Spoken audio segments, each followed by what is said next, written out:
Hey, what's going on? It's Jason Lucchese here, and I wanted to create this video so that we can discuss something. I was driving by a house yesterday, and it was starting to come down really bad here in Indianapolis from a snowing standpoint. Like, I went out, the only reason I was going out was to pick up my son from indoor baseball practice, and the snow was coming down really bad.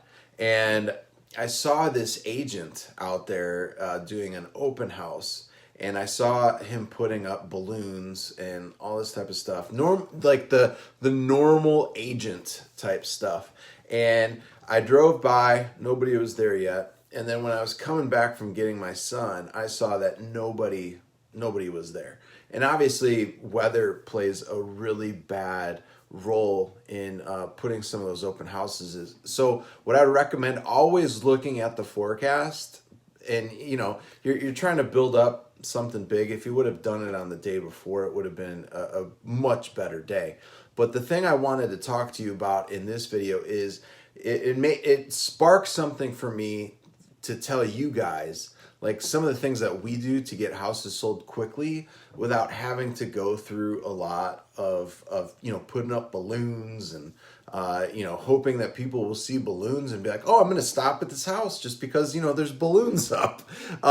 There's a lot more to it, and I jotted down some things that we do that will help you with getting houses sold quickly. Either this is mainly going to be something like if you're doing fix and flips, but it'll also be some really cool strategies for getting properties sold from a wholesaling standpoint.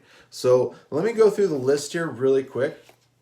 The first thing that we do when we're wanting to sell a property, especially like in an area. So let's just say this: we find we have this house. Maybe it's a fix and flip. Let's just go through the fix and flip scenario. I've got a house, want to sell it quickly.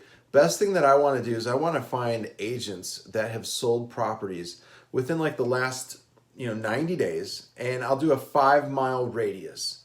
5-mile radius, and I'll find those agents that have sold properties within that period of time. So I'm going to contact the listing agent, and I'm going to contact the selling agent. So I'm going to contact both.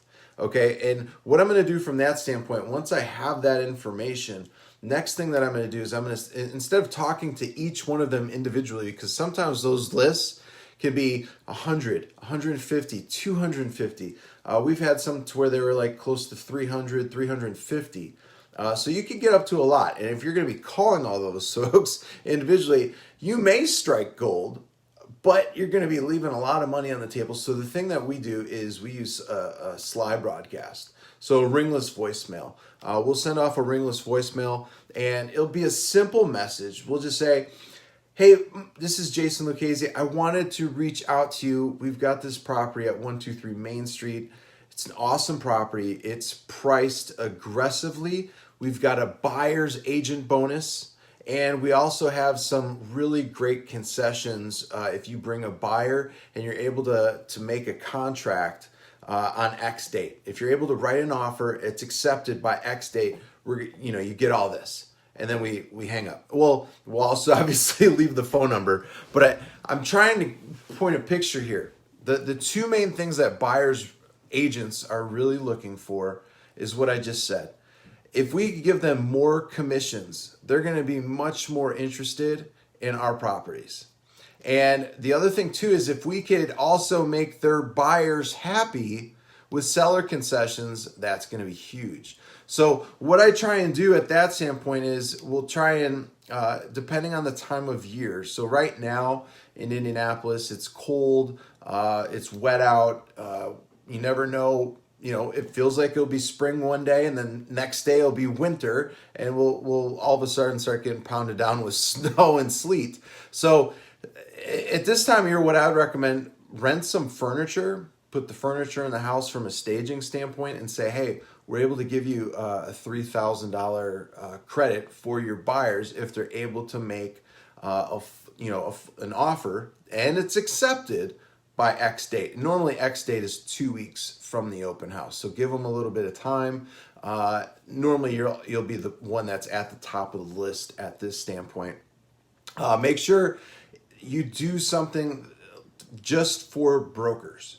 This is huge. Do a broker open house like a few days before the open house. Get some feedback from the brokers. And then at that standpoint, get them all ready to come on Sunday for the open house and let them know it's going to be big. Tell them you've told tons of agents, all the agents that are at the broker open house. They're all going to be there with potential buyers interested, ready to go.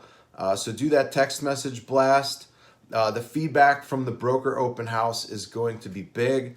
Another huge thing, let neighbors know. Neighbors, they could be a slew of referrals.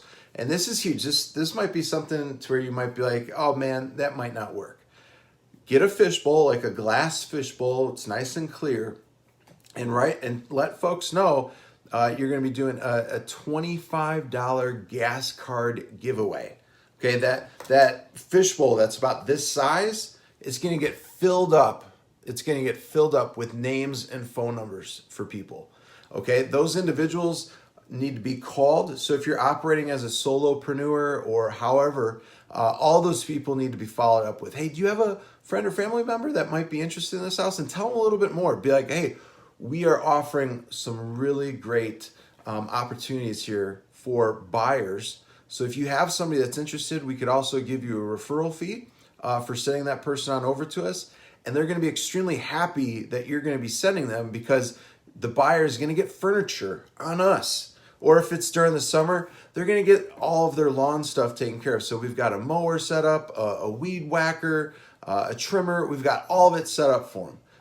You could do different things like that. Get creative with what you might want when you're getting into a house. So maybe it's moving expenses. Hey, we will give a $2,000 credit for a moving company expense. Because when we move, and we've only moved here recently, but God, I'll tell you what, it's a pain in the butt to get the moving company because they are expensive. So $2,000 can go a really long way for somebody, especially if they're moving, and they could write an offer that gets accepted from you within a certain period of time. It gets people moving, okay? The buyer's agent bonus is really big. That will go on if you list the property, have your agent, or if you're the agent, hey, good morning, Verona. What I would recommend is that you put in the agent to agent remarks section that there's going to be an agent bonus. So maybe it's $1,500, $2,000, $2,500.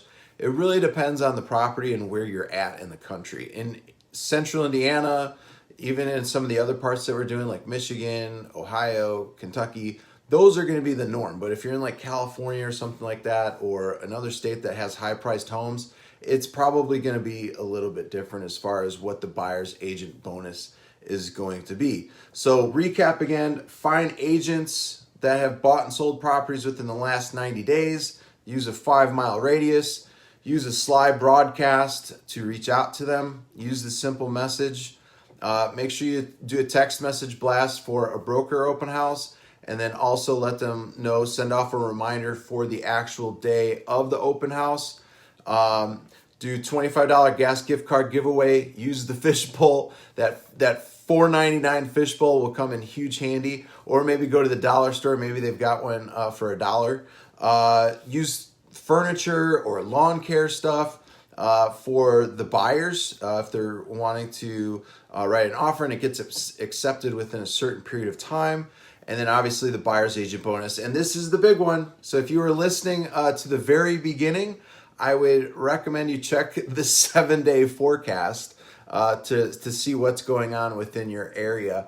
And if you need to, if Sunday is going to be a bad day, plan accordingly and have it the day before so that you can have the good amount of traffic that you need to get into the house. I would also, one bonus here that I would do is I would blanket the area with bandit signs. And I love bandit signs to an extent, but this is key. I would get the bandit signs, let them know of an open house, because I wouldn't solely depend on your agent to do it. Now, obviously, you want to have a good agent to be helping you out with this. If you are going down this route and having an agent, some of the strategies that I've talked about in this video can be used for your wholesaling business without an agent. But if you're doing a fix and flip, this is what I highly, highly encourage and recommend that you do.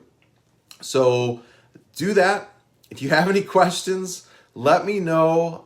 Drop anything below. Give me a bunch of thumbs up. I would really, really appreciate some thumbs up. Let me know that you like this information, and I'll do more of these videos for you so that it could be helpful for you and your business, so that you could obviously create more profits and you could start seeing more of the results that you desire. But other than that, I'm Jason Lucchese. Thanks for joining me here, and I will do more of these videos here for you in the future. If you have any suggestions on videos you would like for me to make or create, just let me know and I will get it done. I will talk to you later. Bye now. Oh.